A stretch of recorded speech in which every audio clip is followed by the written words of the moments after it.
Before my crippling internet fame and an addiction to a food creation I've patented under the name The Colon Clogger, Rock of Ages was my favourite game on Steam. Unfortunately, it was so long ago that I've yet to review it for my channel, so if you don't know what Rock of Ages is all about, spoiler alert, because I'm about to explain in a highly critical manner a game about rolling a boulder down a hill. Rock of Ages was a game about rolling a boulder down a hill. Conversely, Rock of Ages 2 is about trundling a stone down a mountain. Completely different.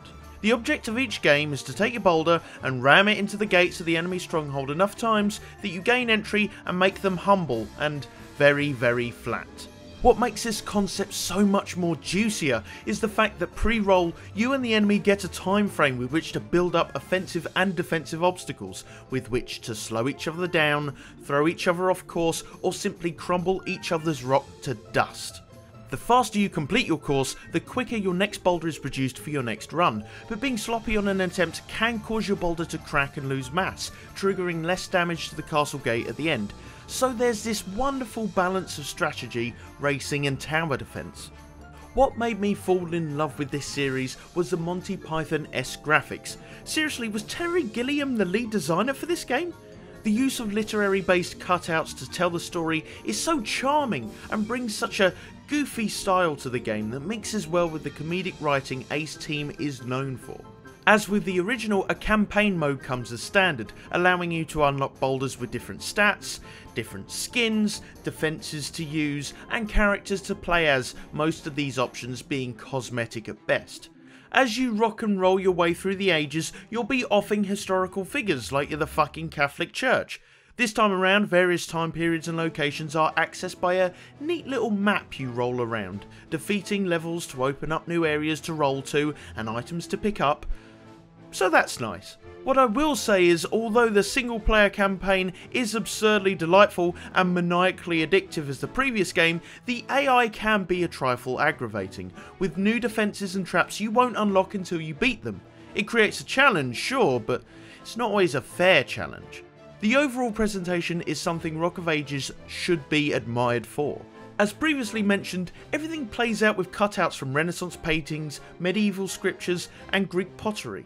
The janky and stiff animation style and comedic writing of the cutscenes we're treated to at the start of each level exemplify the lightheartedness of the finalised design. The music is a mixture of classic motifs, played about with and remixed to keep things period appropriate, but still well paced during playing stages and rolling segments alike.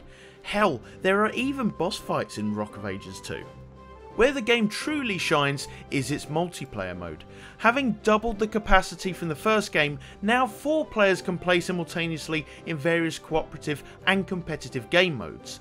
For as quirky and as eccentric as the game is on its surface, multiplayer can get incredibly antagonistic. The default game mode, War Mode, mirrors the single player formula of building up defences to follow your opponent, as well as force you into picking a certain boulder for each map. Some are able to jump high, some are heavier and slower, but have more durability. Of course, hitting your enemy's gate as hard as possible requires surviving to the end. Some traps work wonders against differing boulder types, maps have certain turns or areas where particular defences are crucial to victory. The game has a lot of strategy weaved into such a casual concept. And I can safely say that Rock of Ages 1 and 2 share a top spot in my most competitive and joyous moments in any strategy game I've ever played. It is riotous fun. What has to be said to the game's detriment, and is a common issue I've noticed from other reviews, is that although the game supports keyboard and controller input just fine, boulders of all varieties are nightmarishly difficult to wrangle in at high speeds, almost seemingly unresponsive at times.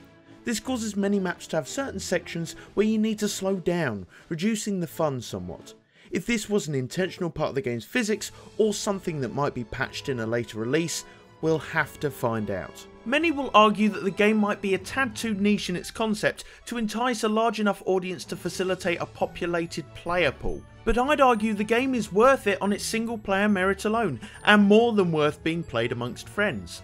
Apart from the skewed single player AI and a lack of many multiplayer modes for now, with promise of constant updates in the future, Rock of Ages 2 has lived up to the hype I've built up for it for so long. Perhaps it's not too distinct from its forebearer, but when Ace Team have produced something this good, it's difficult to argue against picking it up. Furthermore, perhaps it overshadows the first game somewhat, but I think Rock of Ages 2 is a perfect passing of the torch. You will like this game if you like rock, roll, and